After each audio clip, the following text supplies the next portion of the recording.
सारी पुराणों को सुनते सुनते सुनते सुनते अब व्रत पर आ गए, क्योंकि श्रावण की पूर्णिमा पूर्ण होने के बाद में, वैसे तो श्रावण महीने के भी बहुत व्रत होते हैं, और उसको श्रावण की पूर्णिमा होने के बाद में जो माताओं के व्रत चालू होते हैं, तो ये कार्तिक के महीना पूर्ण हो जब तक इनके व्रत चलते ही रहते हैं। पर कुछ कुछ व्रत ऐसे रहते हैं, जैसे एकादशी का, प्रदोष का, सोमवार का, मंगलवार का, शनिवार का, शुक्रवार का, बृहस्पतिवार का। कुछ व्रत ऐसे होते हैं जिन व्रतों को माताएं निरंतर करती हैं। केवल ये नहीं कि तीज त्यौहार आएगा तभी, ये तीज के व्रत अलग होते हैं, हरतालिका तीज, छोटी तीज, बड़ी तीज, चतुर्थी, छठ, ये सारे व्रत अलग हो गए जो त्यौहार के अनुकूल आ रहे हैं, जो महीने के अनुकूल आ रहे हैं। पर भगवान की अविरल भक्ति को पाने के लिए मनुष्य जो दिन रात भगवान की भक्ति में डूबा रहता है, दिन रात भगवान को पाने का प्रयास करता रहता है, केवल व्रत के माध्यम से ही नहीं, वो तो अपनी भक्ति के माध्यम से भी भगवान शंकर को रिझाते हैं।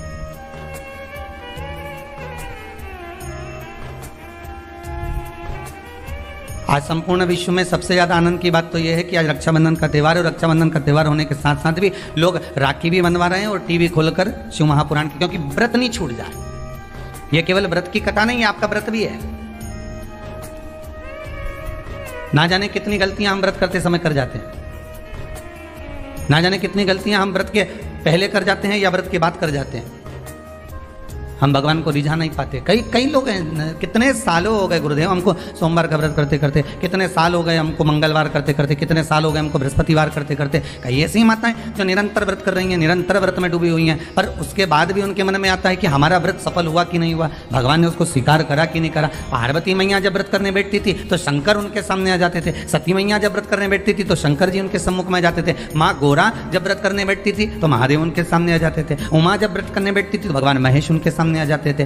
तो व्रत जब माताओं ने करा तो उनके सामने भगवान प्रकट हो गए, तो हम व्रत करते हैं तो भगवान क्यों नहीं आते?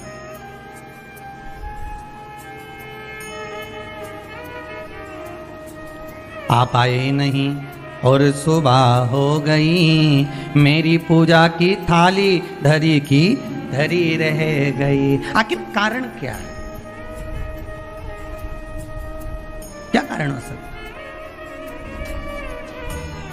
हम परमात्मा को इतना रिझा रहे हैं, हम परमात्मा को इतना मना रहे हैं, हम परमात्मा से इतनी विनती कर रहे हैं, निवेदन कर रहे हैं, उसके बाद भी अगर भगवान हमको ना मिले, उसके बाद भी भगवान हमारा ना सुने, तो फिर दुख तो होता है कि भगवान आखिर क्यों नहीं सुन रहा। कुछ माताएं कर रही थी, गुरुजी हमने ये करा, उसके बाद भी भगवान ने हमारा ना सुना। हो सकता है कि कुछ गलतियां हमारे भीतर की भी, हम इस शरीर से तो परमात्मा को रिझा रहे हैं, हम इस शरीर से तो भगवान को मनाने का प्रयास कर। कथा भी कितने सुंदर दिन प्रारंभ हुई है महाराज, श्रावण की पूर्णिमा, और कथा जो प्रारंभ हुई है वो भी व्रत। और बहुत समझने वाली बात है कि आज के दिन कई बहनें ऐसी होती हैं जो भाई के यहाँ नहीं जा पाती, कई भाई ऐसे होते हैं जो बहनों के यहाँ नहीं जा पाते। तो क्या इनका संबंध समाप्त हो जाएगा? अरे बोलो तो जम के नहीं।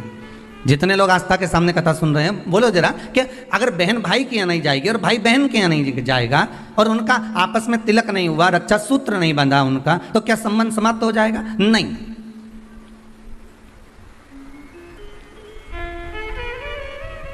संबंध केवल शरीर का नहीं है, संबंध आत्मा का भी है।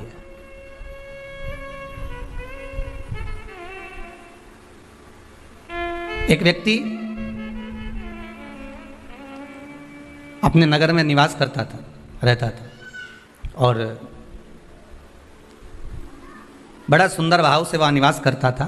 अब एक समझने वाली बात है, देखिए, शरीर का पाप कर्म और मन का पाप कर्म दोनों को देखिएगा। वो अपने गांव में, नगर में निवास करता,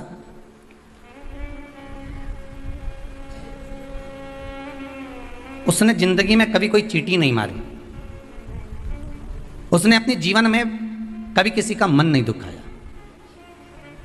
उसने अपनी जिंदगी में कभी किसी का धन नहीं खाया, उसने अपने जीवन काल में कभी किसी से असत्य नहीं बोला, उसने संपूर्ण जीवन काल में ना असत्य बोला, ना झूठ बोला, ना कपट करा, ना बेईमानी करी, ना प्रपंच करा, ना छल करा, ना कुछ बेकार कर्म करा, कुछ भी नहीं करा। इसके बाद भी वो जब प्राणों को त्याग कर गया तो नरक भोगना पड़ा। दृष्टांत सागर का यह बड़ा सुंदर चरित्र है महाराज।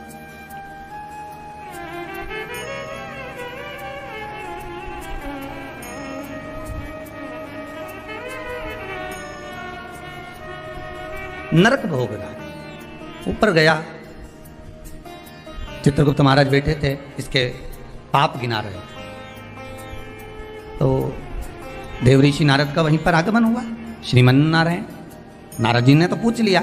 संत के मन में अगर कोई प्रश्न आता है तो संत तुरंत पूछ लेता है कि आखिर कारण क्या है। भगवंत के मन में अर्थात भक्त के मन में भी कोई प्रश्न आता है तो वो भी पूछ लेता कारण क्या है। तो देवऋषि नारद ने पूछा कि ये कारण बताओ कि इसने ना कभी चोरी करी, ना कभी कपट करा, ना कभी बेईमानी करी, ना कभी प्रपंच करा, ना कभी किसी को धोखा दिया, ना किसी का धन खाया, ना किसी का वैभव खाया, ना कभी मुख से अपशब्द कहा। फिर आखिर बात क्या है कि इसको इतने सारे नरक क्यों भोगना पड़ रहे हैं? 94 नरकों में से कम 50 नरक में तुमने इसको डाल दिया।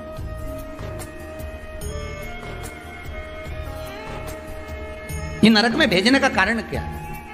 भाई व्यक्ति गरुड़ पुराण के हिसाब से नरक कब भोगता है कि आपने अगर किसी के यहाँ चोरी कर लिया, आपने अगर किसी के यहाँ कपट कर लिया, किसी को मार दिया, किसी को अपशब्द कर दिया, ताने दे दिए, गालियां दे दी और कहीं चोरी आदि कर्म कर लिया, कोई लूटपाट कर ली, किसी का धन खा गए, किसी का वैभव खा गए, किसी की सत्ता खा गए, किसी के रूप में किसी को दुख दिया, तकलीफ दी, तो आपको नरक भोगना पड़ेगा। ये गरुड़ पुराण कहती है। तो देवऋषि नारद ने पूछ लिया चित्रगुप्त महाराज से, धर्मराज से, ये बताओ कि इसने ये कुछ करा है क्या? तो क्या कुछ भी नहीं करा। इसने अपनी स्त्री को हाथ उठाया क्या? नहीं। इसने अपने बच्चों से कुछ कहा क्या? नहीं। बच्चों ने इसको कुछ कहा क्या? नहीं। इसने अपने माता पिता की सेवा नहीं करी क्या? करी। सब कुछ करा इसने। फिर नरक किस लिए दिया गया? नरक का कारण क्या है? क्यों नरक भेजा जा रहा है? व्रत शिव महापुराण का सबसे पहला सूत्र आज आप अच्छे से समझ लेना तो आपको पूरी व्रत की महत्वता समझ में आ जाएगी कि हम व्रत करते हैं और भगवान सुनता क्यों नहीं है। बस इस सूत्र को पकड़ लीजिए। दृष्टांत सागर का ये चरित्र अगर आपके जीवन में बैठ गया तो बाकी की शिव पुराण पूरी आपको समझ में आ जाएगी कि व्रत की मूलता क्या है।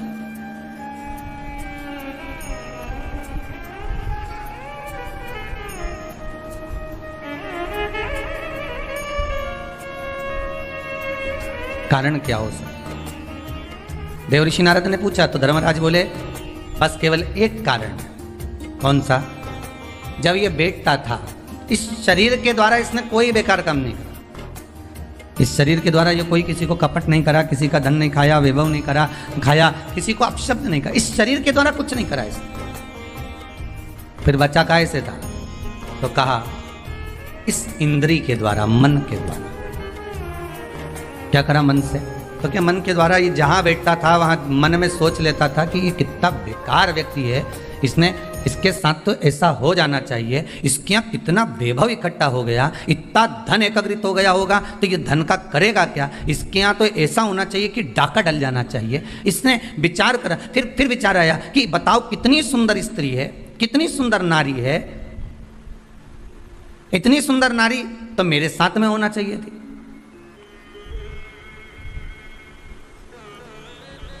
इसकी कितनी प्रॉपर्टी है, कितना वैभव है इसके पास में, कितना धन है इसके पास में। कुछ ऐसा हो जाए कि इसका धन संपूर्ण मेरा हो जाए, इसका पूरा वैभव इतना इतना जितना इसका धन है ये सारा के सारा मेरा हो जाए। अब बोलो शरीर से कुछ कर रहा है क्या वो? जितने आस्था पर सुन रहे हो, जितने फेसबुक यूट्यूब पर सुन रहे हो, दिल से बोलना, उसने शरीर से कुछ करा? नहीं। शरीर से कोई चोरी करी? नहीं। शरीर से किसी को मारा? नहीं। किसी का धन खाया? नहीं। पर कर क्या रहा है? मन से उसके जो विकार उत्पन्न हो रहे हैं, मन से जो विचार उत्पन्न हो रहे हैं, मन से वो जो गलत सोच रहा है, मन से जो उसके विचार धारणा चल रही, मन चित्तवृत्ति से जो गलत विचार उसकी दृष्टि में आ रहा है, बस वो गलत उसको नरक की ओर ले जा रहा। अब तुमने व्रत तो करा, आज कहीं माताओं का पूर्णिमा का व्रत भी होगा, ऐसा नहीं है, जाएगी राखी बांधने तो कह भी देगी हमारी तो पूर्णिमा जी हम तो तुम्हारे भाभी भोजन नहीं करें। भाई ननद और आती हैं तो कह भी देती है आज तुम्हारे पूर्णिमा, हम काहे को भोजन करें तुम्हारे यहाँ, आज हमारा पूर्णिमा का व्रत है। और कई कई तो रक्षाबंधन पे इसलिए भी नहीं आती कि जाके करेंगे क्या, राखी बांधेंगे और रोटी का बोलेंगे तो रोटी तो खा ही नहीं सकते अपन, व्रत है अपना, तो एक टाइम तो खा सको। पूर्णिमा के व्रत का तो महत्व है, एक टाइम तो भोजन कर सकते हो।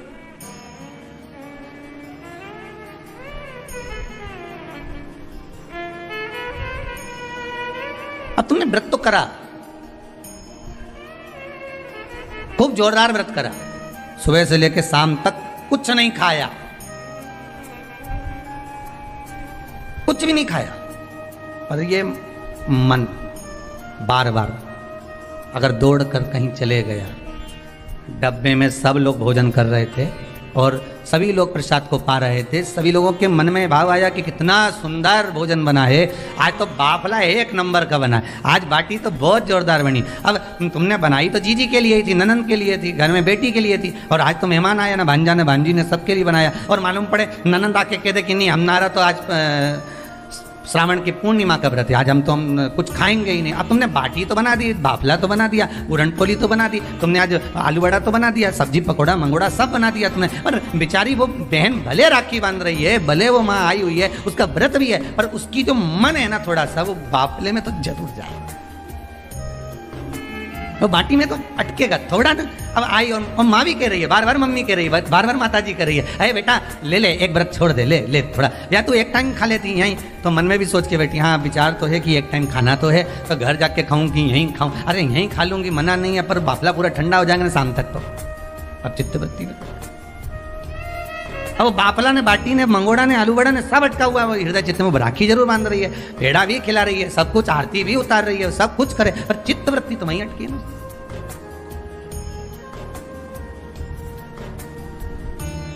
इसलिए शायद लोग भजन में गाते हैं,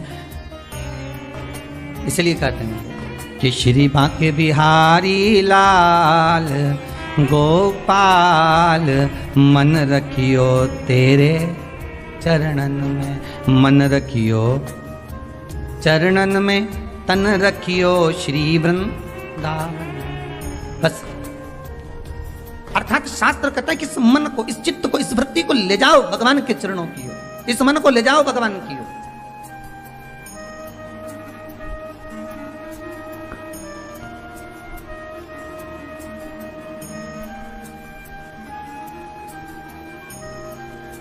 इस मन को परमात्मा तक ले जाओ।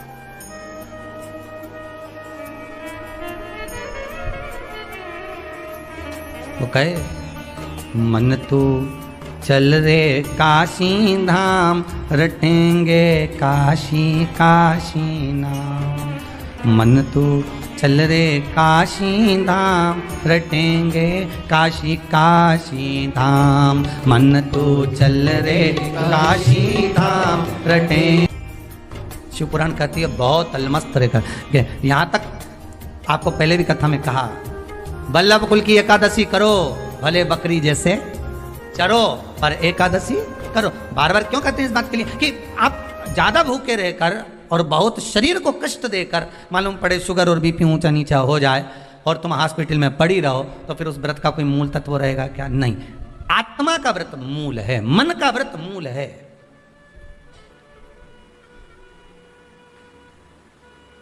कोई तुमसे कहे ऐसा व्रत है जिस व्रत में तुम्हें सोने का हंडा मिलेगा, सोने का मटका मिलेगा, पर एक बात याद रखना, 5 दिन तक कुछ ना तो खाना है, ना पानी पीना है, ना कुछ जाना, बस एक जगह पर पड़। अब ऐसा हंडा पाकर भी क्या करो कि सोने का हंडा तो घर में आए और तुम ऊपर जाओ। अब ऐसा हंडा पाकर भी क्या करोगे? अब मालूम पड़े सोने का हंडा तो आ गया घर के अंदर और तुम चल दिए ऊपर। बैकुंठ में ही सोऊंगा, नहीं जाना मुझे नरक, मैं झगड़ा करके बता दे, जा लड़न।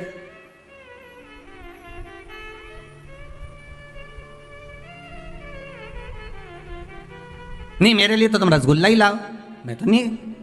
अब अभी तो आज बहन राखी बांधने आई होगी तो भाइयों भी कह दे डब्बा लाई क्या मिठाई का, कौन सी लाई, बंगाली लाई कि कौन सी लाई बता जरा है, कि मावा की लाई, कौन की दुकान से लाई बता, उसका नाम भी बता, डब्बा पे पड़ रहा है, हाँ लिखी है,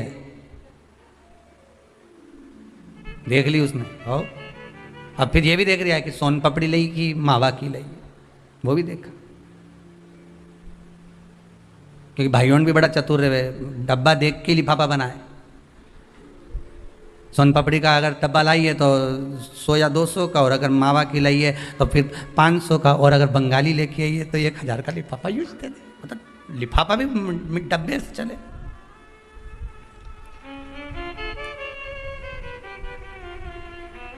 और वो फिर बहन लेके आती है ना, नारियल लाती है, श्रीफल,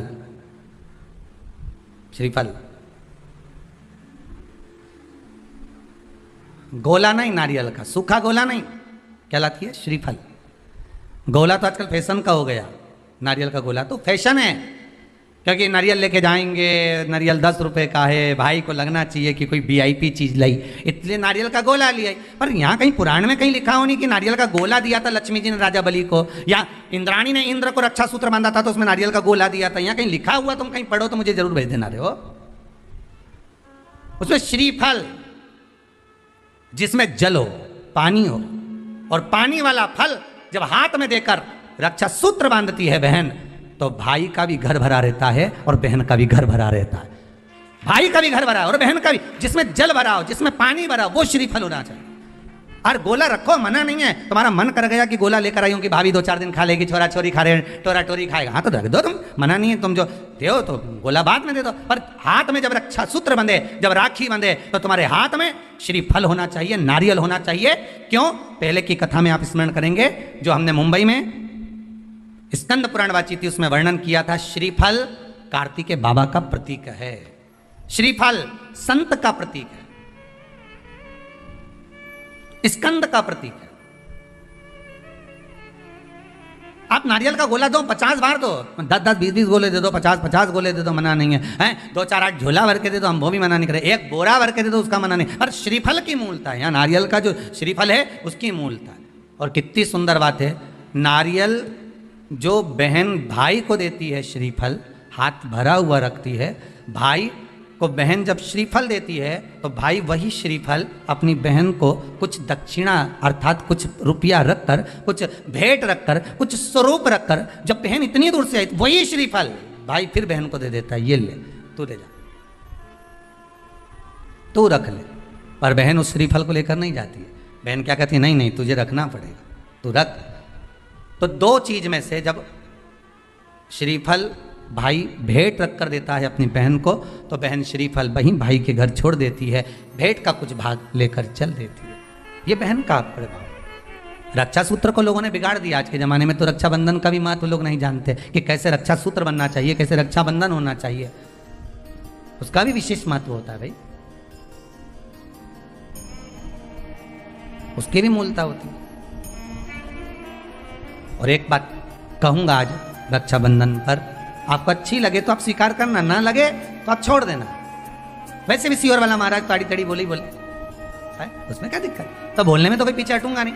एक निवेदन आप सबसे करूंगा, आपको अच्छा लगे अपने जीवन में उतारिएगा, ना लगे कोई बात नहीं, छोड़ दीजिएगा, पर उतारना जरूर।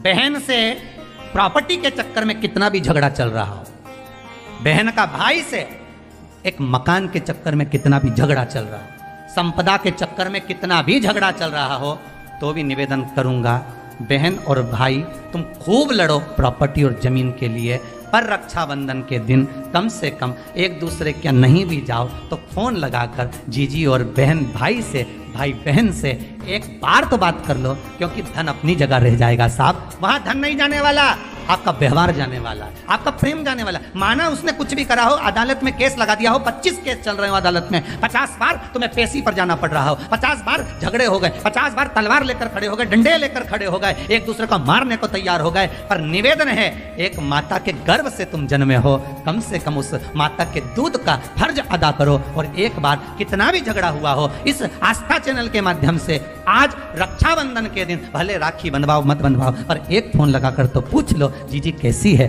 कब आएगी पता, या बहन भाई को कह दे रहे कैसा है, भूल गया क्या मुझे, भाई भी कह दे, लड़ाई की बात मत करना, आज के दिन बस प्रेम की बात करना कि कम से कम बहन का फोन तो आया।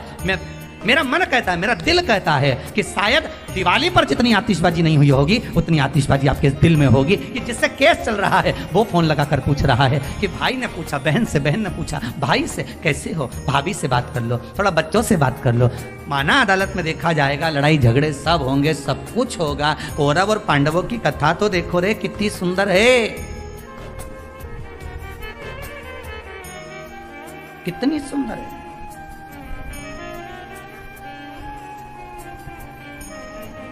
पांडवों की बहन सुभद्रा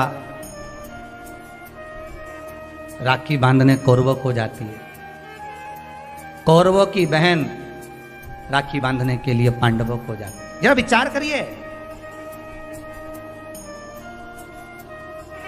क्या युद्ध के मैदान में लड़े नहीं? क्या युद्ध के मैदान में मरे नहीं? युद्ध अपनी जगह पर है, लड़ाई अपनी जगह पर। एक त्योहार की त्योहार कम से कम, आज बूढ़ी सी बूढ़ी भी माँ होती है ना, तो रक्षाबंधन पर तो उसको भी मायके की याद आती है। क्यों नहीं जाती वो? क्योंकि ये घर कौन देखे, बहुवन सब चली गई तो उसको तो देखना है ना।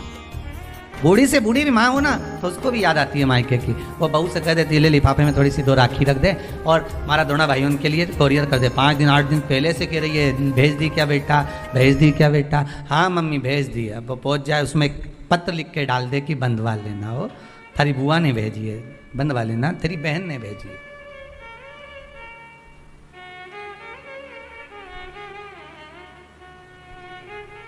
झगड़ा अपनी जगह पर चलने दो साहब, लड़ाई अपनी जगह पर चलने दो साहब, विवाद अपनी जगह पर चलने दो साहब। पर इस दिल को, इस मन को एक बार तो लेकर जाओ। मत जाओ तुम राखी बंधवाने, मत जाओ तुम राखी बांधने, पर फोन तो लगा लो। एक बार तो दिल से कह सकते हो कि कैसी हो, भले कितना झगड़ा, कितना लड़ाई, कितना विवाद क्यों ना हो। अच्छा लगे तो आप अपने पास रखना, बुरा लगे तो छोड़ देना, हो कोई बात नहीं। और दोनों के मन में ये बात भी नहीं आना चाहिए जब फोन लगाएं तो कि समझौते के लिए लगाया होगा या धन के लिए लगाया होगा। ये भी मन में भाव मत लेकर आना, वो तो इसलिए लगाया है कि सियोर वाला महाराज बोला है।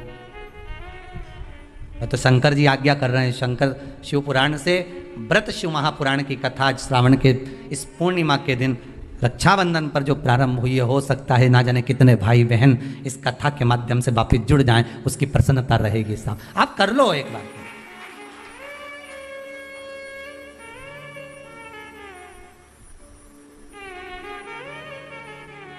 कर लो एक बार। और टालना मत ही, तुम तो अभी कथा चलते चलते भी कर लो रे, कहीं दिक्कत नहीं, कथा अपनी चलती रहेगी। तुम तो एक बार फोन लगा के बोल दो जीजी कैसी है बस, और जीजी बोलते भाई कैसा। जिसके यहाँ झगड़ा हो प्रेम, बस एक बार फोन लगा के, कथा होती रहेगी, ये तो चलेगी 2 बजे से 5 बजे तक। तुम इसकी चिंता मत करो, तुम तो लगा लो। आज अपन त्योहार ही मना ले आज अच्छा से, तुम तो लगाए।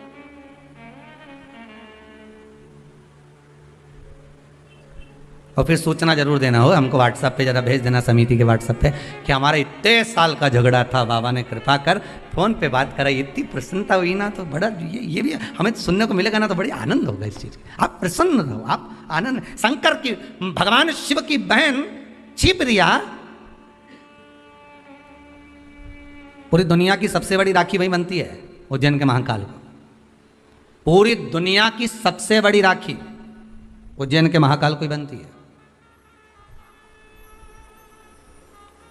और कैसी थी माता छिप्रिया, जरा उठा के चरित्र तो देखो। छिप्रिया माता का क्या करती थी? भाभी भोजन बना के रखती है, नंदी को खिला के चली जाती। पार्वती जी भोजन बनाती और ननंद आती और बना हुआ भोजन उठाए सारा। जैसे ही भाभी गई बाहर बर्तन मांजने, और छिप्रिया ने उठाया भोजन नंदी को खिला दिया, ले नंदी जल्दी से। और नंदी नहीं दिखे तो भृंगी तू खा ले, श्रृंगी तू खा ले।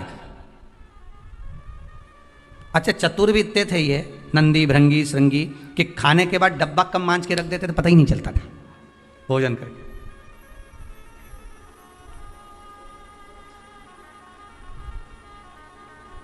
पर भाभी की कितनी बारंबार परीक्षा माता छिप्रिया ने ली। माता छिप्रिया ने कितनी बार छिप्रिया ने परीक्षा ली है, भगवान शिव की भी और साथ में भाभी की भी, पार्वती मैया की। कितनी परीक्षा। और उसके बाद जब दूषण नाम के राक्षस के साथ युद्ध हुआ भगवान शंकर का, और शिव जी ने कह दिया कि दूषण नाम के राक्षस का संहार करना है, पर इसके रक्त से जो दूषण और उत्पन्न हो जाएंगे इनको मारने के लिए, इसके रक्त को धोने के लिए मेरी बहन छिप्रिया को बुलाई है। तो छिप्रिया को क्यों, आखिर छिप्रिया को किस लिए बुलाया जाए? अगर रक्त को धोना है तो गंगा को बुला लो, नर्मदा जी को बुला लो, सरयू जी को बुला लो, मंदाकिनी को बुला लो, जमुना को बुला लो, सरस्वती को बुला लो, ये छिप्रिया को क्यों?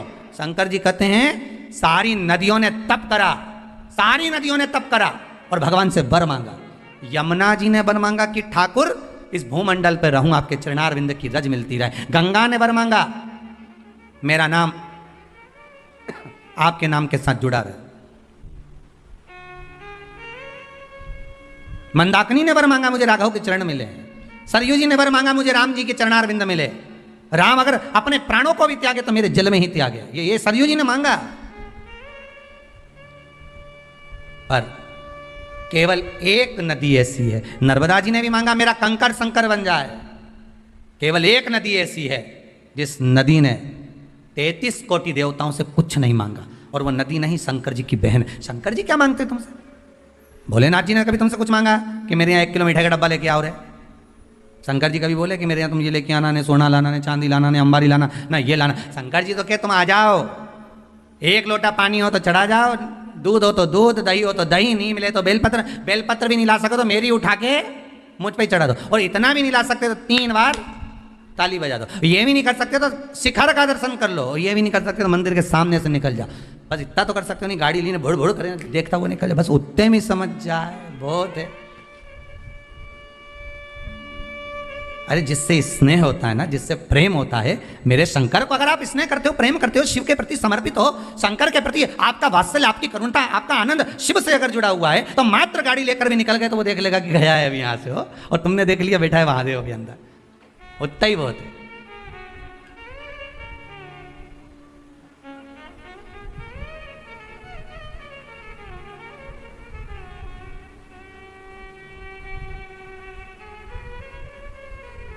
बहुत उसमें मिल जाएगा। एक वो कथा कहती है ना कि नियम अगर धारण करा है तो कुछ ना कुछ तो मिला है। नियम अगर धारण करा है तो कुछ ना कुछ तो मिला। एक कथा पढ़ने में आई थी कि एक व्यक्ति जो खेत जाया करता था, अपना काम किया करता था, एक बार किसी गुरुजी ने कह दिया कोई नियम ले ले, तो उसने कहा कौन सा नियम लो? अरे कुछ नियम ले ले या व्रत कर ले। तो क्या व्रत तो मेरे से बने नहीं, काम इतना खेत मेरे, कोई व्रत बने? तो एक व्रत ऐसा धारण कर ले कि नियम ले ले कोई ऐसा कि भगवान का दर्शन करूंगा, ये करूंगा, वो करूंगा, गंगा का स्नान करूंगा, कोई तो नियम ले। उसने कहा अच्छा एक नियम ले लूँ। तो क्या हाँ कौन सा? तो क्या मेरे पास में कुमार रहता, बिल्कुल घर लगा लगाएगी, उसका मुंडा देख लूँ सुबह सुबह, बस एक बार दिन भर में 24 घंटे में एक बार देख लूंगा, नियम पूरा। हाँ ये नियम ले ले, पर उसके बाद ही तो भोजन करेगा। हाँ ठीक है, मैं कुमार का मुंह देखूंगा तब भोजन करूंगा। उसने नियम ले लिया, पास के पास तो रहता ही है, कर ले। ऐसा नियम धारण करा, ऐसा करा, पत्नी के लिए रोटी खा लो, पति अब भी आया, छत पे चढ़ा, कुमार का मुंह देखा, भोजन करा तुरंत। पत्नी के लो भोजन कर लो, रोज का नियम, वो चढ़े देखिए। अब आज 2 साल हो गए नियम बने, पत्नी के लो भोजन कर लो, पति बोला अब भी आया, और ऊपर गया देखने तो कुमार ही गायब था। तो क्या आज कहाँ चले गए ये? तो इसके घर चले गया, घर जाके आवाज लगाया, जैसी आवाज लगाया तो वो तो दिखा ही नहीं, उसकी पत्नी निकल के आई। क्या हो गया? पति कहाँ तुम्हारा? वो तो मिट्टी लेने गए। तो मिट्टी तो वो इतने दिन के लेके आते थे हमेशा, और रोज तो दोपहर में जाते थे, आज जल्दी कैसे चले गए पता नहीं, कहाँ गए पता नहीं। वो ढूंढता ढूंढता ढूंढता ढूंढता चले सीधे वन में जहां पर वो मिट्टी खोद रहा था, और कुमार जहां मिट्टी निकाल रहा था ये वहीं पहुंचा। जैसे कुमार ने फिर मिट्टी को खोदा तो उसके अंदर से एक सोने का हंडा निकला।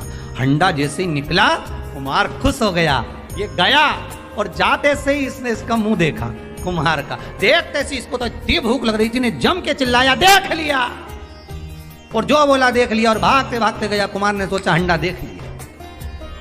अब कुमार वो हंडे को छुपा के कपड़े में इसके हाथ दौड़ दौड़ कर जाए, अरे रुक तो जा, अरे रुक तो जा, मैं दे रहा हूँ, रुक तो जा। तो उसके देख लिया और क्या दे रहा हूँ, रुक तो जा करते करते कुमार के यहाँ से दौड़ता कुमार इसके पीछे, और ये अपने घर में गया, पत्नी से कहा जल्दी रोटी दे, और ये जीने के लिए बैठा। कुमार आया, भाई देख आधा तू रख ले, आधा मैं रख लो, पर किसी से मत कहना। इसने कहा क्या आधा आधा करना, ये मेरे को जो सोने का अंडा मिला ना, तूने तो क्या देख लिया, आधा सोना इसको मिल गया, आधा उसको मिल गया। वो व्यक्ति खेत पर जो काम करने वाला था वो गुरुजी के पास गया, गुरुदेव आपने कहा था एक नियम बना लो, अगर वो नियम भी अगर तुमने बना लिया तो भगवान कहीं से भी दे देता है, देता जरूर है, पर नियम तो बना,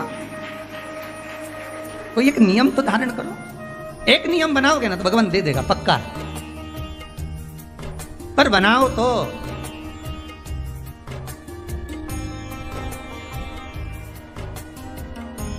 इस कहानी को एक बार चंडीगढ़ में बोला था, तो वहां पर एक माता जी उठ के बोली अगर हम झगड़े का नियम बना ले तो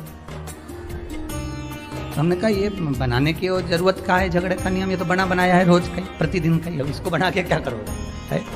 इसको बनाओगे भी तो क्या करोगे? नियम बना लिया, व्रत बस आखिर जी छिप्रिया ने शंकर भगवान की बहन छिप्रिया, आखिर इसकी इतनी बलता कैसे आ गई, इतनी प्रबलता कैसे आ गई? लोग गंगा महारानी को ज्यादा पूछें, यमुना जी को पूछें, नर्मदा को पूछें, सरयू जी को पूछें, मंदाकिनी को पूछें, पर छिप्रा की महत्वता इतनी कैसे आ गई? तो कहा यह कोई साधारण नहीं है।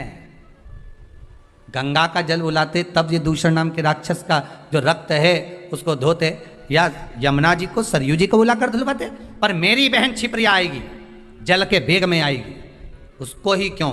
तो कहा उसने आज तक कुछ नहीं मांगा, कुछ भी नहीं।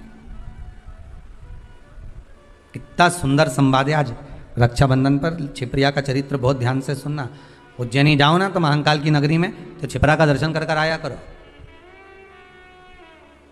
उज्जैन महाकाल की नगरी में जब जाओ तो माता छिप्रा का दर्शन करो कि ऐसी बहन नहीं मिलेगी जिसने अपने भाई से कभी कुछ नहीं मांगा, और उल्टा अपने भाई के लिए जब देख लिया कि दूषण नाम के राक्षस ने 84 रूप रख लिए हैं, तो क्या करूं मैं, करूं क्या? शंकर भगवान के सामने खड़ी हुई छिप्रिया कहती है मुझे आने में देरी हो गई भैया, तो चिंता मत कर, मैं तुझे 84 टुकड़े में काट देती हूं। अपना जल का रूप रखा, 84 टुकड़े में माता छिप्रिया ने अपने भाई भगवान शिव को बांट दिया। शंकर जी 84 महादेव हो गए। पूरी दुनिया में केवल एक उज्जैनी ऐसी है जहां पर 84 महादेव हैं।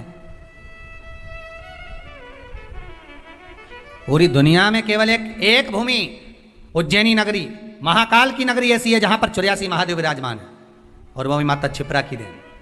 छिप्रिया, मैं तेरे को 84 रूप दे देती हूं भैया, 84 रूप देती हूं तेरे को, तो चिंता मत कर, जा और जाकर दूषण नाम के राक्षस का संहार करो। प्रभु भगवान शिव ने 84 रूप रखे और दूषण नाम के राक्षस का संहार करा। ये बहन होती है जो भाई से कुछ मांगती नहीं है,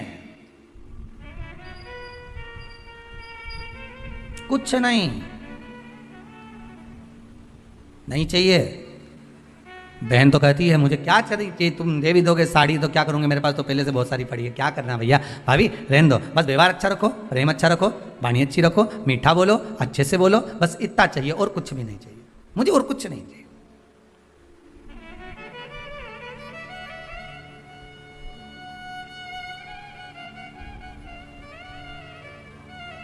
बहुत निवेदन है, बहुत निवेदन। रक्षाबंधन के आज के इस भाव को पहचानिएगा जरूर। लेन देन से कुछ नहीं होता, लेना और देना तो अपनी जगह पर होता है, लेन देन से कोई मतलब नहीं, मतलब है केवल प्रेम से, केवल इसमें।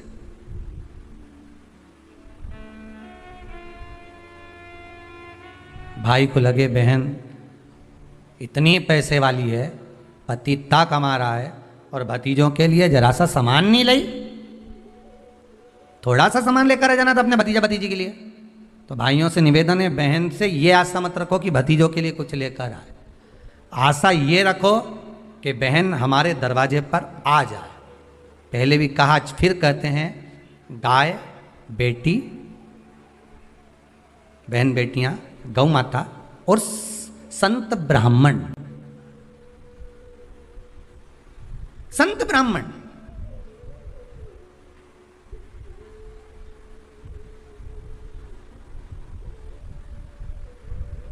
गाय बेटी और संत ब्राह्मण, ये तीनों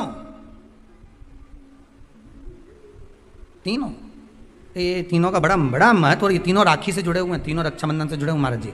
आज के दिन बहन तो भाई को राखी बांधती है, अपनी जगह पर है, पर आपने कथा में सुना होगा इंद्राणी ने भी इंद्र को रक्षा सूत्र बांधा था गुरुदेव के कहने पर, कि ये रक्षा सूत्र बांध कर भेजिए इंद्र को। तो इंद्राणी कहती है मैं धर्म पत्नी हूं उनकी।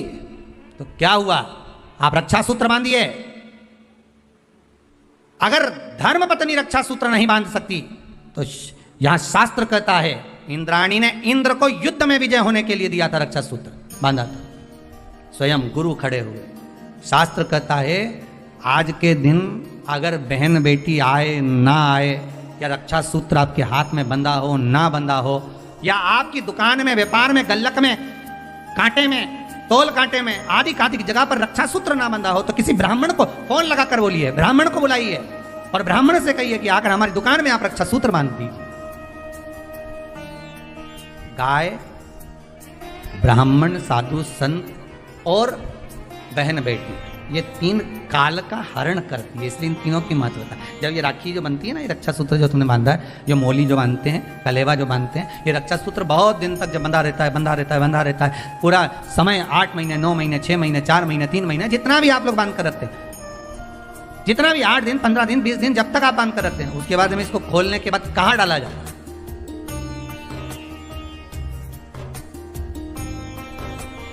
कहाँ दिया जाता है? वो रक्षा सूत्र को कहाँ डाला जाता है? तो कहते हैं जिस स्थान पर गाय को बांधा जाता है, जिस स्थान पर गाय को बांधा जाता है, उस स्थान पर इस रक्षा सूत्र को ले जाकर एक और किसी भी खूंटे से गाय के, या गाय का जो ग्वाड़ा होता है, गाय जहाँ बंधती है उस स्थान पर कोई कील लगी हो, कोई खूंटा लगा हो, उससे इस रक्षा सूत्र को खोलकर बाद में बांध दिया जाता, वहां रख दिया जाता। क्यों, किस लिए रखते हैं, क्यों जोड़ा गया इसको? हिंदू धर्म में रक्षा सूत्र को गाय से क्यों जोड़ा गया? उसका कारण केवल इतना है कि गौ माता, जब तक आपने रक्षा सूत्र बांधा, इसके बाद रक्षा सूत्र आपने अगर गौ माता के उस ग्वाड़े में कहीं ले जाकर बांध दिया है, दे दिया है, रख दिया है, 33 कोटि देवता गौ माता के भीतर विराजमान होते हैं, 33 कोटि देवता गौ माता के भीतर रहते हैं, और केवल ये जो ये गाय जहां बंधती है, गौशाला जो होती है ना, गाय जहाँ बनती है, जहाँ पर गौ माता निवास करती है, हम तो कहते हैं लोग वृंदावन किससे मिलने जाते हैं? जम के बोलिए जरा। भगवान कृष्ण से, ठीक है? और भगवान कृष्ण किसको चराने जाते हैं? गौ माता। मतलब तुम कृष्ण जी के पीछे और कृष्ण जी गौ माता के पीछे। क्यों? तो उसका सीधा सीधा प्रसंग है कि गाय के ग्वाड़े में, गाय के उस आंगन में, गौशाला आदि में जहां गाय बनती है, उस जगह पर अगर आपने रक्षा सूत्र बाद में बांधने के बाद 8-15 दिन, महीने बाद, 2 महीने, 4 महीने, 6 महीने, 8 महीने के बाद में आपने वहां बांध दिया, रख दिया, तो जिसके हाथ में बंधा होता है उसकी रक्षा स्वयं गौ माता में विराजमान 33 कोटि देवता करते हैं। उसकी रक्षा का सूत्र फिर वो संभालते हैं, फिर वो आपके नहीं, फिर वो संभालते हैं। कोई बड़ा काल आ रहा है, कोई बड़ा एक्सीडेंट होने वाला है, कोई ग्रह बेकार हो गया, उसको फिर संभालेगा कौन? वही गौ माता। गाय, बेटी और संत, ब्राह्मण, साधु, सन्यासी, तपस्वी, साधक, उपासक, ये संभाल लेते, ये संभाल। एक नियम ले लो, कोई भी एक साधना, एक व्रत करो, मना नहीं, पर शरीर से नहीं। कहा इसको नरक क्यों भेज रहे हो? इसने क्या कर दिया ऐसा नरक भेजना पड़ रहा है? क्यों भेज रहे हो? किस लिए भेज रहे हो? कारण क्या है? क्या? तो कहा कारण केवल एक ही है, शरीर। केवल एक कारण है, शरीर से तो कुछ नहीं करा, पर मन विचलित हो गया, मन चला गया। और जब मन विचलित हो जाता है, तुम हाथ से, शरीर से भले कुछ करो ना करो, यहाँ तक शिव पुराण की कथा कहती है कि मंदिर में जाकर आप लोटा भर के पानी भी नहीं चढ़ाओ और मन से कह दो कि आज मैं भगवान शंकर को हृदय से, मन से, भाव से, आज मैं शिव को गंगा का जल चढ़ा रहा हूँ, आज मैं शंकर भगवान को छिपरा का जल समर्पित कर रहा हूँ, आज मैं नर्मदा जी का जल चढ़ा रहा हूँ, आज मैं सरयू जी का जल चढ़ा रहा हूँ। मन से कह दिया आपने, भगवान ने उसको स्वीकार कर लिया और आपको पुण्य भी मिल गया। हम तो आप लोगों से ये भी कहेंगे, अगर आप आस्था चैनल पर कथा सुन रहे हो, भाव से श्रवण कर रहे हो, व्रत शिव महापुराण की कथा को सुन रहे हो, तो एक बात अपने भीतर उतार कर रखना, आप कुबेरेश्वर धाम नहीं आ सकते क्योंकि अभी लॉकडाउन चल रहा है, नहीं आना, पर घर में बैठकर आप मन से तो कुबेरेश्वर धाम जा सकते हो कि कथा चल रही होगी, मैं कथा सुन लेता हूँ, वहाँ बैठकर वहीं बैठा हूँ, कथा का रस स्वादन कर रहा हूँ, आनंद से सुन रहा हूँ, बाबा उसका भी पुण्य तुम्हारे खाते में दे देगा, बाबा उसका भी पुण्य देगा।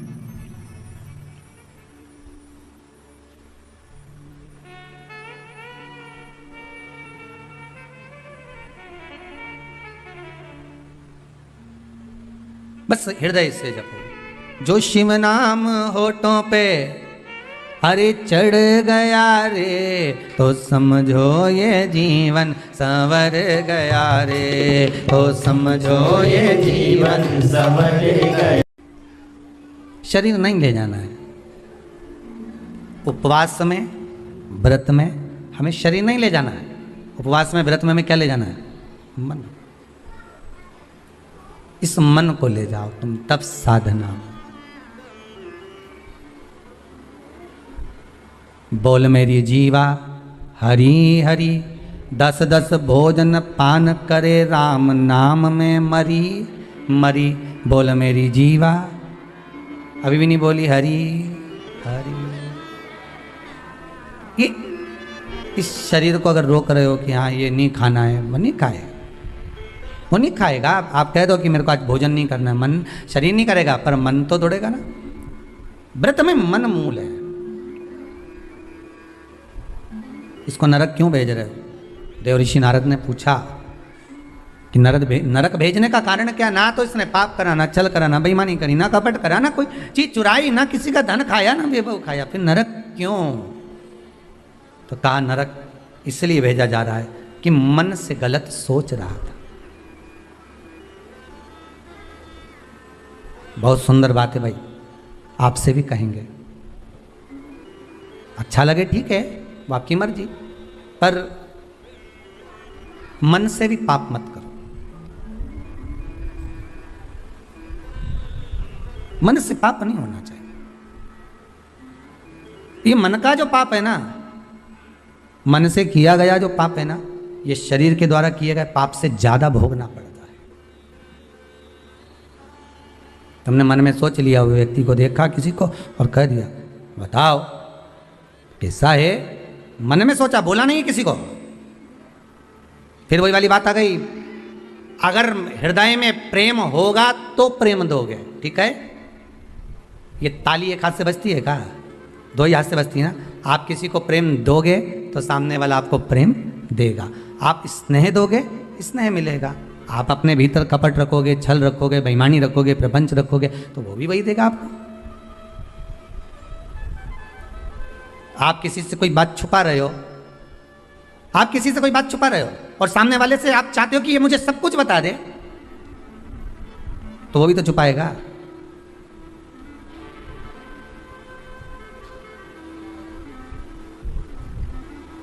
ये कितने सारे सीसीटीवी कैमरे लगने लगे, लगते हैं कि नहीं लगते? दुकानों में,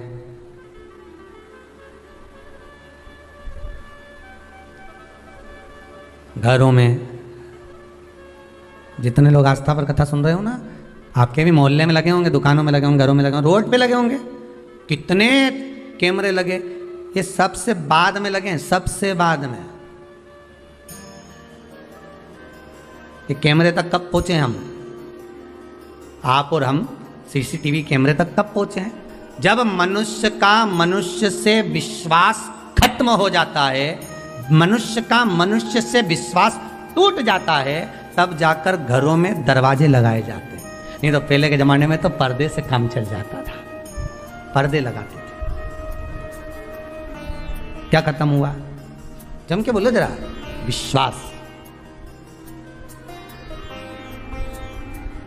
जब मनुष्य का मनुष्य से विश्वास कम होता है, तब दरवाजे लगते हैं, तब दरवाजे लगाए जाते हैं। और जब उस विश्वास पर घात होने लगती है, जब विश्वास को तोड़ा जाता है, तब ताले लगाए जाते हैं। देखते जाओ क्या क्या बदला है। विश्वास मनुष्य का मनुष्य से कम हुआ तो दरवाजे लगे, और विश्वास पर घात हुआ तो ताले लगे, ठीक है। विश्वास का जब घात हुआ तब ताले लगे, और जब विश्वास पूरा ही मर गया तब सीसीटीवी कैमरे लगे, तब लगाए गए चौकीदारी के लिए, देखने के लिए। जब दिख गया कि ये व्यक्ति ऐसा है, ये ऐसा कर रहा है, ये झूठ बोल रहा है, ये कपट कर रहा है, ये बेईमानी कर रहा है, ये प्रपंच कर रहा है, तब उसके ऊपर कैमरा लगा दिया गया, तब उसके लिए कुछ छोड़ दिया गया, तब उसके लिए कहा गया कि अब इस पे ध्यान रखना जरूरी है, इस पर कैमरा लगाना जरूरी है। क्यों? इसका ध्यान रखो, इस पे कैमरा लगा, इसका एक व्यक्ति छोड़ दिया जाता है, ये इसके पीछे घूमता रहे, इसका देखता रहे। क्यों? क्योंकि इसने विश्वास को कुचल दिया है, इसने विश्वास को समाप्त कर दिया है। ऐसा जब व्यक्ति का मन बेकार होता है, तभी वो गलत कर्म कर पाता है।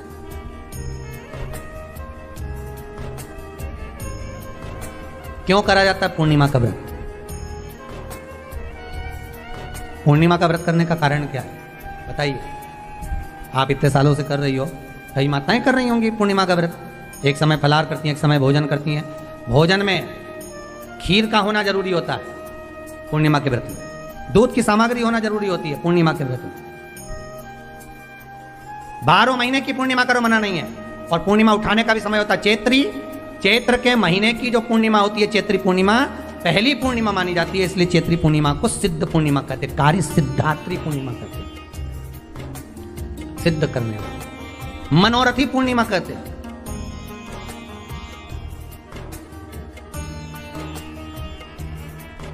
मनोरथी पूर्णिमा। इसलिए पूर्णिमा का व्रत कहां से उठाया जाता है? चैत्र के महीने की पूर्णिमा से पूर्णिमा का व्रत उठाया जाता है कि मैं महीने की पूर्णिमा करूंगी तो चैत्र पूर्णिमा से उसको उठा लिया जाता है। पर उसका एक नियम रहता है, आप फलाहार करें अपनी जगह पर है, पर एक समय भोजन कर रहे हैं वो अपनी जगह पर। भोजन के साथ में मीठे के साथ थोड़ा दूध की सामग्री होना जरूरी होती है। और क्यों करते हैं पूर्णिमा का व्रत? किस लिए किया जाता है, क्यों करा जाता है, उसका व्याख्यान वर्णन शिव महापुराण के अंतर्गत स्कंद पुराण में लिखा गया। स्कंद पुराण में वर्णन किया है श्री वेद व्यास जी महाराज ने। कहा ये पूर्णिमा का व्रत इसलिए किया जाता है कि व्यक्ति का जब मन गलत भ्रम में जाने लगता है, मन जब गलत जगह पर जाने लगता है, तो ये मन को गलत जगह पर ले जाने वाला कौन होता है? तो कहा ये चंद्र होता है। व्यक्ति की राशि के अंतर्गत, व्यक्ति की पत्रिका के अंतर्गत, व्यक्ति की ग्रह दशा के अंतर्गत जब चंद्र बेकार चलता है तो व्यक्ति अच्छा करते करते भी बेकार करने लग जाता है। चंद्र डोल रहा है। कई माताएं कहती हैं गुरुजी हमारे बेटे को आशीर्वाद दीजिए, बहुत गलत संगत में जा रहा है, मतलब समझ जाना कि चंद्र गड़बड़ जा रहा है। बेटी अगर गलत मार्ग पर जा रही है, बेटी अगर गलत संगत में जा रही है, किसी अन्य व्यक्ति को आकर्षित हो, चंद्र गड़बड़ हो रहा है, उसका चंद्र कहीं जा रहा है। कोई पुरुष, कोई लड़का, कोई गलत मार्ग पर जा रहा है, चंद्र गड़बड़ हो रहा है। घर में जो क्लेश उत्पन्न होता है, घर में जो विवाद उत्पन्न होता है, उस विवाद को रोकने के लिए केवल चंद्र की ही, इसलिए तो पूर्णिमा घर की नारियां हमारे हिंदू धर्म में यहां तक स्कंद पुराण में कह दिया कि प्रत्येक पूर्णिमा। आप लोग का कभी आप लोगों ने सत्यनारायण जी की कथा करवाई है? जितने लोग आस्था चैनल पर कथा सुन रहे हैं, जितने लोग फेसबुक यूट्यूब पर कथा सुन रहे हैं, यूट्यूब पर कथा का श्रवण कर रहे हैं, उनने कभी सत्यनारायण की कथा करवाई होगी? तो उसमें लिखा है हर कार्तिक, हर पूर्णिमा को, हर संक्रांति को ब्राह्मण सत्यनारायण भगवान की कथा या राजा या वैश्य कथा को कराता था, या बढ़िया कथा कराता। सुनी कि नहीं सुनी ये बात? सत्यनारायण भगवान की कथा में लिखा है, स्कंद पुराण के अंतर्गत जो सत्यनारायण भगवान की कथा का स्मरण किया उसमें लिखा है प्रत्येक संक्रांति पूर्णिमा को सत्यनारायण की कथा करवाने लगा और ये योनि को प्राप्त हुआ, इस योनि से छूटा, इस योनि में गया। लिखा है, सब कुछ लिखा है। अब उत्ते से समझ जाओ कि पूर्णिमा को सत्यनारायण की कथा करने का बोला है।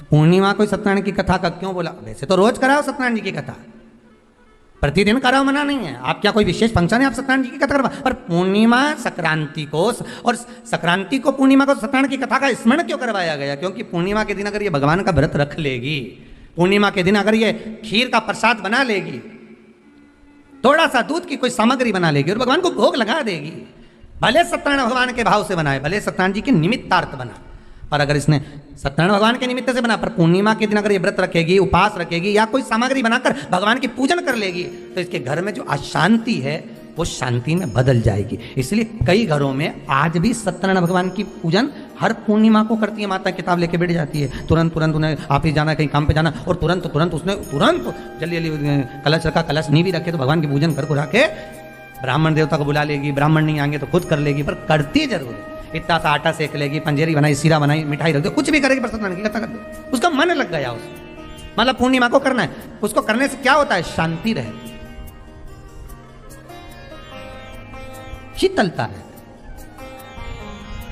जिसके घर में हर महीने की पूर्णिमा को खीर बनती हो, ध्यान दीजिएगा, बहुत सुंदर संवाद चल रहा है, बहुत ध्यान देने वाली बात है। प्रत्येक महीने की पूर्णिमा को जिसके घर में दूध की सामग्री बनती हो दूध की सामग्री तैयार होती हो, खीर प्रसाद तैयार होता हो, उसके घर में कभी क्लेश नहीं हो सकता। चाहे सास बहू एक दूसरे के सामने वो कहे ना, वो सांप और नेवले की लड़ाई क्यों ना, फिर भी शांति हो जाए। पर प्रत्येक महीने की पूर्णिमा होना चाहिए। ये नहीं कि तुमने एक महीने की पूर्णिमा पे बना लिया और दूसरे महीने की पूर्णिमा को गायब कर दिया। फिर किसी ने कह दिया आज चूरमा तो बन रहा है, दाल बाटी तो बन रही है चूरमे के साथ में, लड्डू बन रहे हैं, तो काय को खीर बना रही हो? तो तुमने अब वो खीर प्रसाद। जैसे प्रदोष व्रत का जो उद्यापन होता है, प्रदोष के व्रत का जो उद्यापन होता है, उसमें सबसे मूल क्या है प्रदोष व्रत के उद्यापन में? कि दो चीजें मूल है प्रदोष व्रत के उद्यापन में, कि आप प्रदोष का व्रत करो तो या तो 11 करो प्रदोष तब उद्यापन करो, या 26 प्रदोष करो तब उद्यापन करो, या उससे ज्यादा कर लिए तब उद्यापन। तुम्हारा मन हो जब उद्यापन करो। पर उद्यापन की मूलता में दो चीजें, कि प्रदोष के दिन के एक दिन पहले गणेश जी की पूजन हो जाना चाहिए। उद्यापन की जो पूजन होती है वो पहले गणेश जी की पूजन एक दिन पहले हो प्रदोष, और प्रदोष वाले दिन फिर हवन यज्ञ पूजन करा। और हवन में क्या चीज जरूरी है? खीर बनाकर 108 बार शंकर जी की नाम की पार्वती के साथ की आहुति देना जरूरी है। खीर की महत्वता है।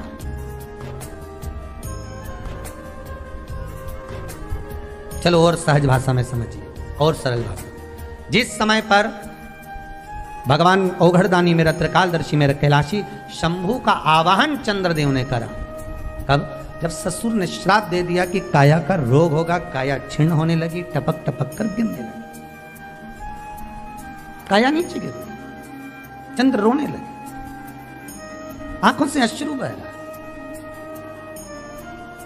आंखों से आंसू बह। किसके पास जाऊं? तब देवऋषि नारद का स्मरण किया। देवऋषि नारायण श्रीमन नारायण, नारायण श्रीमन नारायण। देवऋषि नारद का स्मरण। नारायण श्रीमन नारायण, नारायण श्रीमन नारायण, नारायण श्रीमन नारायण, नारायण श्रीमन नारायण। भाव से गाइए, प्रेम से, आनंद से।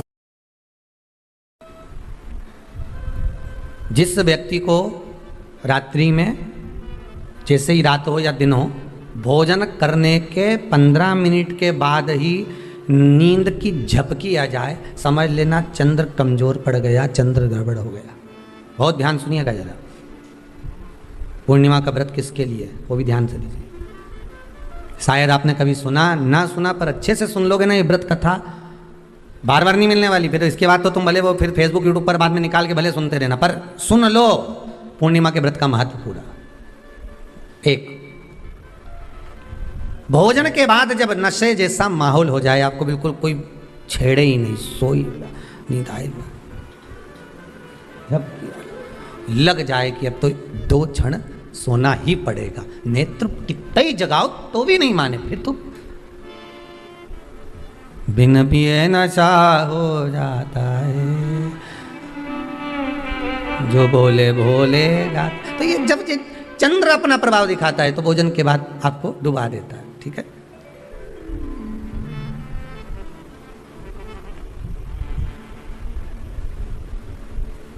एक बहुत सरल भाषा में कहेंगे, आपको थोड़ा समझना पड़ेगा कि कहीं कहीं आपने सुना होगा कि 14 और पूर्णिमा पे कहीं गया होगा इसलिए ऐसा हो गया। बोले सुना कि नहीं सुना? 14 पूर्णिमा पे कहीं गया होगा या 14 पूर्णिमा पे कहीं गई होगी तो ऐसा हो गया। क्यों कहते हैं, उसका कारण क्या है? आखिर बात 14 पूर्णिमा को क्यों लोगों ने बदनाम कर दिया कि 14 पूर्णिमा पे कहीं गई होगी तो बाल खोल के गई होगी, या ऐसा करा होगा तो वैसा करा होगा तो ऐसा हो गया, या ये चीज़ इसके साथ में ऐसा हो गया, या एक्सीडेंट हो गया, या ये चीज़। कारण क्या होता है? क्यों पूर्णिमा और अमावस्या के समय पर ही ज़्यादा एक्सीडेंट के योग बनते हैं? क्यों पूर्णिमा अमावस्या के अंतर्गत ही ज़्यादा कष्ट के योग बनते हैं, बीमारी को पनपने के? कारण क्या होता है? उसका क्रम क्या है? कारण क्या है? उसका एक कारण है आपके चंद्र की महत्वता घट जाना। जब चंद्र की महत्वता घटती है तब जाकर शरीर में कहीं ना कहीं रोग की मात्रा बढ़ जाती है। और रोग अपना प्रभाव चंद्र के कारण दिखाना प्रारंभ, पर मन में बेचैनी नहीं हो, बेचैनी रहे, नींद नहीं आ रही है, कुछ मन में ऐसा लग रहा है कि कुछ होने वाला है, मन में स्थिरता नहीं आ रही, समझ लेना कि चंद्र गड़बड़ हो गया है। अब इस चंद्र को साधना है तो शिव तत्व में जाना पड़ेगा। फिर कुछ मत करिए, पूर्णिमा का व्रत चालू कर दीजिए। क्या करना है? केवल पूर्णिमा का व्रत चालू कर दो। और कितना प्रभाव है पूर्णिमा के व्रत का? घर में 50 लोगों का परिवार है, 15 लोगों का परिवार है, 20 लोगों का परिवार है, और परिवार में से अगर एक पुरुष या एक स्त्री कोई भी पूर्णिमा का व्रत करता है तो पूरे परिवार के लोगों का चंद्र सवर जाता है, पूरे परिवार के लोगों का चंद्र सुधर जाता है। पूर्णिमा के व्रत का इतना प्रभाव शास्त्र कर रहा है, स्कंद पुराण कर रही है। पर व्रत कब से लेना है? पूर्णिमा का, चैत्र की पूर्णिमा से, ठीक है? नहीं तो तुमने सोचा इतना महत्व सुना है पूर्णिमा के व्रत का तो मैं तो आज से ही नहीं खाऊंगा छू, आज से ले लो। तो ये हर कोई सब तुम्हारा मर्जी पड़े, तुम तो आधी रात को उठ के भोजन करने लगो तो ये कहीं वर्णन नहीं है। तुम तो आधी रात के नहा लो तो ये कोई महत्व? तो हर चीज़ का एक समय होता है कि इतनी बजे उठना, इतनी बजे मंजन करना, ऐसा करना, भोजन करना, ये समय पर फलाहार करना, ये समय पर ये, तो ये सब चीज़ का एक समय होता है, हर चीज़ का एक समय। अब कथा तुम दिन में सुन लो, शाम के सुन लो, अब आधी रात को तुमको कोई उठा के 1 बजे रात के उठ, भेरू उठ जा, कथा सुन ले, तो भेरू उठेगा? और आधी रात को भेरू उठ भी गया ना तो तुम्हें भेर भी बना देगा। कथा सुनने वाला है। हर चीज का एक समय होता है कि आपको ये समय पर आपको ये ग्रहण करना, आपको इस समय पर भगवत स्मरण करना, आपको इस समय पर नाम जाप करना, आपको इस समय पर भगवान की भक्ति को धारण करना। परिवार में अगर किसी ने एक पूर्णिमा का व्रत कर रखा है, एक व्यक्ति ने भी करा है, तो 50 की ग्रह दशा जब उसके स्पर्श में आती है, पूर्णिमा का जो व्रत होता है ना, स्पर्श का सुख दे जाता है। बहुत बहुत ध्यान दीजिएगा। जैसे आपने किसी ने पानी मांगा, आपका पूर्णिमा का व्रत है, और भले आप उठ के पानी लेने नहीं गए क्योंकि आपका व्रत है, क्योंकि जिसका व्रत होता है बेचारी वो तो ज़्यादा कुछ करती नहीं पाती, पर किसी ने आपको पानी लाकर तो दिया ना। अब पानी लाकर जिस व्यक्ति ने दिया उसका स्पर्श तो हुआ ना। ये अभी गई थी ना दूसरी लहर कोरोना महामारी, इसको देख लो, इसको टच किया, इससे टच होकर उस पर गया, उससे टच होकर उस पर गया, तो ये कोरोना महामारी। अब जब ये कोरोना महामारी टच करने से फैल सकती है तो व्रत का पुण्य टच करने से क्यों नहीं बढ़ सकता?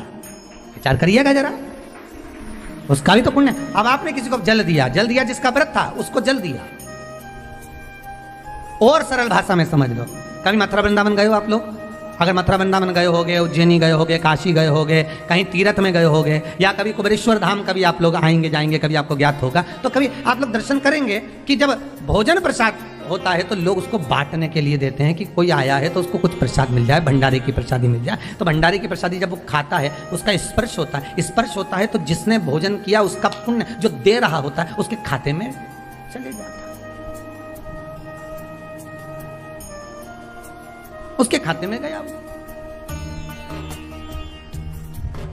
पूर्णिमा के व्रत का नियम है, घर में एक सदस्य भी कर रहा है, किसी ने उसको भोजन बनाकर थाली में कुछ प्रसाद फलाहार सामग्री दी, उसका स्पर्श बड़ी बहू को हुआ, बड़ी बहू रसोई घर में गई, उसने बाकी की चीज़ों को छू लिया, उसको देवरानी ने छू लिया, देवरानी ने कोई बर्तन छुआ, उससे तीसरी देवरानी ने देखा, उसने कोई चीज़ छू ली, तो वो छूते छूते छूते छूते वो पूर्णिमा का प्रभाव पूरे घर के लोगों को हो जाता है, और उनका चंद्र इतना प्रबल हो जाता है कि अपने आप उनकी बेचैनी, उनकी आलसता समाप्त हो जाती है। नहीं तो एक व्यक्ति के कारण पूरे चंद्र दशा खराब, एक दुखी तो सब दुखी, एक सुखी तो सब सुखी। वो देख ले कि हाँ इसको सुख मिल गया है, ठीक है। जब बेचैनी लगे, 14 पूर्णिमा आए और आपको लगे बेचैनी बहुत ज्यादा है, मेरे को थोड़ा बेचैनी, ना जाने क्यों ऐसा होता है कि 14 पूर्णिमा आई और मेरे को बेचैनी, तो समझ लेना कि चंद्र गड़बड़ है। फिर क्या करना है? एक व्रत घर का कोई भी सदस्य पूर्णिमा का प्रारंभ कर दे, ज्यादा नहीं करो तो थोड़ी करो, पर करो।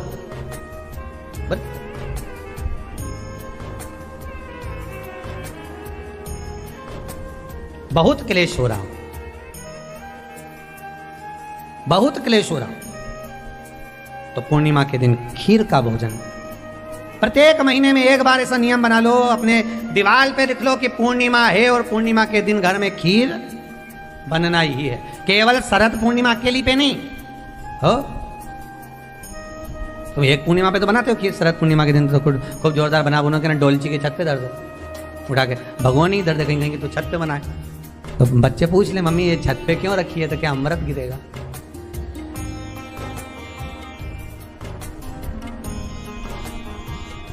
अब बोलो जम के जरा, क्या गिरेगा? उसका महत्व कितना प्रबल हो जाता है। खीर क्या बनाइए।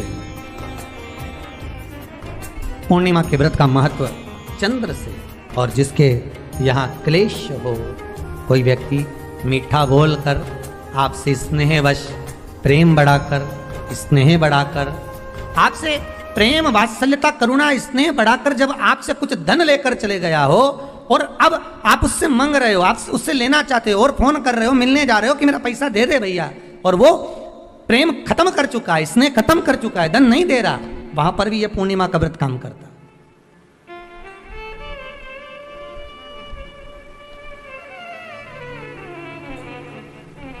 वहां पर भी पूर्णिमा का व्रत काम करता है।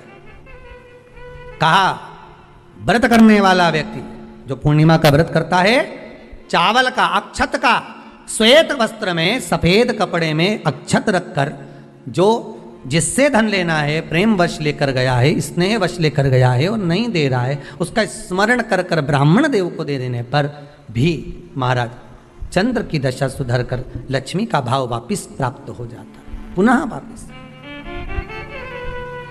चंद्र से शिव भी जुड़े हैं, चंद्र से नारायण भी जुड़े हुए हैं। महाराज देवऋषि नारद का आगमन हुआ, नारद जी ने पूछा क्या बात है चंद्र, तुमने मुझे याद क्यों किया, कारण क्या है वो तो बताओ। चंद्र का कहना, मेरी काया का रोग हो गया, मेरी काया गिर रही है नीचे, टपक टपक कर गिर रही है, मेरी काया का रोग है, मुझे क्या करा जाए। तो कहा एक काम करो, देवऋषि नारद बोले शंकर का स्मरण करो।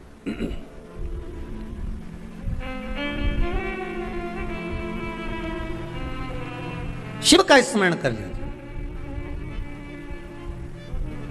चंद्रदेव ने पूछा शंकर का स्मरण मैं करूं, प्राप्त करूं, क्या भगवान शिव मेरे संकट को हरने के लिए आएंगे? क्यों नहीं? चंद्र के मन में थोड़ा संशय है, क्या शिव आएंगे मेरा संशय हरने के लिए? हाँ, क्यों नहीं आएंगे?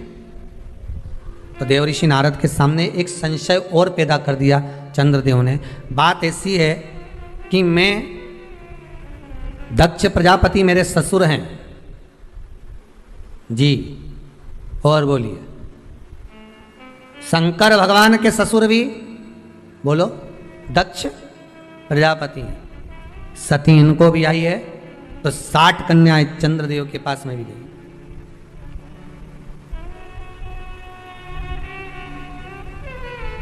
उसमें रोहिणी से अधिक प्रेम है उनको, अधिक।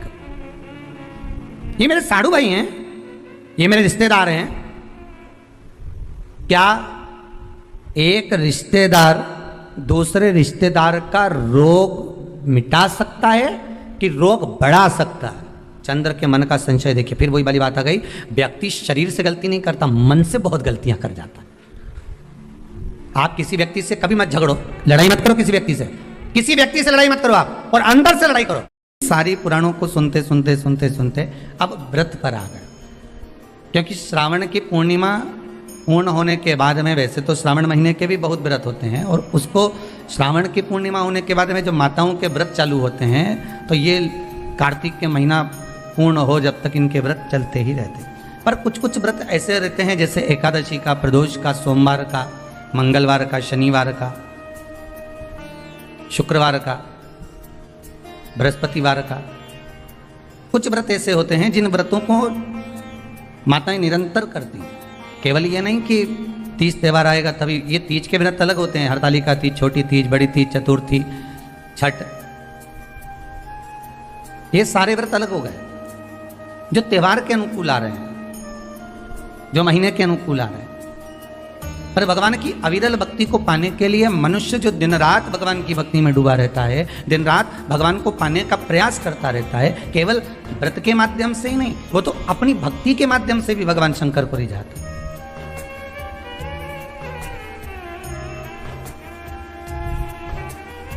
आज संपूर्ण विश्व में सबसे ज्यादा आनंद की बात तो यह है कि आज रक्षाबंधन का त्यौहार है, और रक्षाबंधन का त्यौहार होने के साथ साथ भी लोग राखी भी बंधवा रहे हैं और टीवी खोलकर शिव महापुराण की, क्योंकि व्रत नहीं छूट जाए। यह केवल व्रत की कथा नहीं है, आपका व्रत भी है,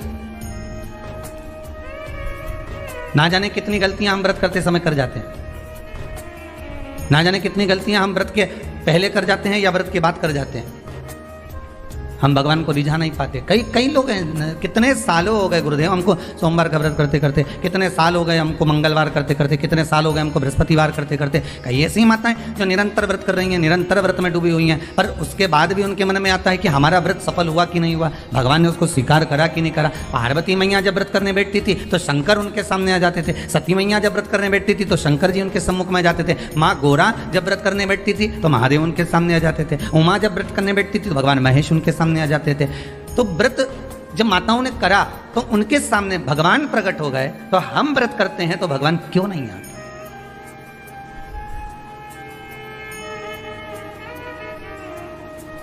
आप आए नहीं और सुबह हो गई, मेरी पूजा की थाली धरी की धरी रह गई। आखिर कारण क्या है?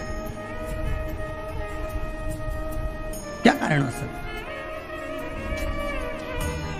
हम परमात्मा को इतना रिझा रहे हैं, हम परमात्मा को इतना मना रहे हैं, हम परमात्मा से इतनी विनती कर रहे हैं, निवेदन कर रहे हैं, उसके बाद भी अगर भगवान हमको ना मिले, उसके बाद भी भगवान हमारा ना सुने, तो फिर दुख तो होता है कि भगवान आखिर क्यों नहीं सुन रहा। कुछ माताएं कर रही थी, गुरुजी हमने ये करा, उसके बाद भी भगवान ने हमारा ना सुना। हो सकता है कि कुछ गलतियां हमारे भीतर की भी हो।